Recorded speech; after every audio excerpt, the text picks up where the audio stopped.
আসসালামু আলাইকুম এভরিওয়ান, চলে এলাম আমার শ্রীমঙ্গল ট্যুরের লাস্ট ব্লগ নিয়ে। শেষ দিন খুব ভোরে ঘুম থেকে উঠে আমরা চলে যাচ্ছি সাতগাঁও চা বাগানের চাকন্যা মূর্তিটি দেখার জন্য। ভোরের হালকা কুয়াশা আর মিষ্টি রোদ আমার তো খুবই ভালো লাগছিল। চলে এসেছি চাকন্যার মূর্তিটি দেখতে। আমরা সবাই ঘুরে ঘুরে দেখছিলাম, ছবি তুলছিলাম। এখানে আমাদের রেসপেক্টেড এয়ার খান স্যারকে আমরা ফলো করে এগিয়ে যাচ্ছিলাম। এটা হচ্ছে গোলমরিচ গাছ। গোলমরিচ আছে না, ব্ল্যাক পেপার। আমরা আলিয়াছড়া গুলবাহার খাসিয়া পুঞ্জির দিকে যাচ্ছিলাম।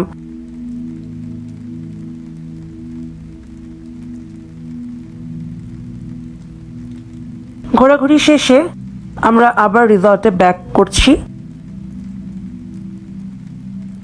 তো রিসর্টে এসে ফ্রেশ হয়ে নাস্তা করে নিলাম। নাস্তায় ছিল খিচুড়ি, আলু দিয়ে ডিম ভুনা, সালাদ আর খুব মজার দুধ চা। নাস্তা শেষে রিসর্ট থেকে চেক আউট করে আমরা টি স্টেট ভিজিট করলাম। এরপর আমরা টিপ্রচাররা গলফ মাঠটি দেখতে গেলাম। খুব সুন্দর এই গলফ মাঠটি।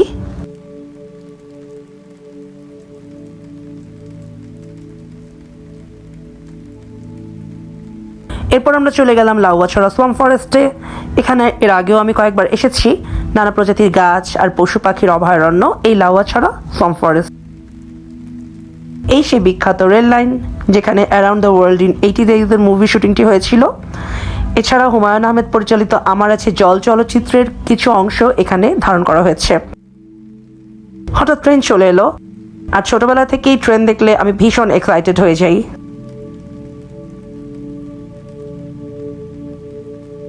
তো ঘোরাঘুরি শেষে আমরা সেখান থেকে চলে যাই মানসী হোটেলে লাঞ্চ করার জন্য।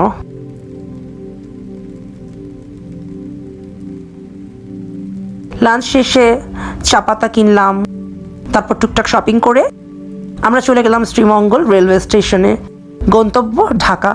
তো এখানে আমার শ্রীমঙ্গল ট্যুর ব্লগটি শেষ হলো। সবাই ভালো থাকবেন, আল্লাহ হাফেজ।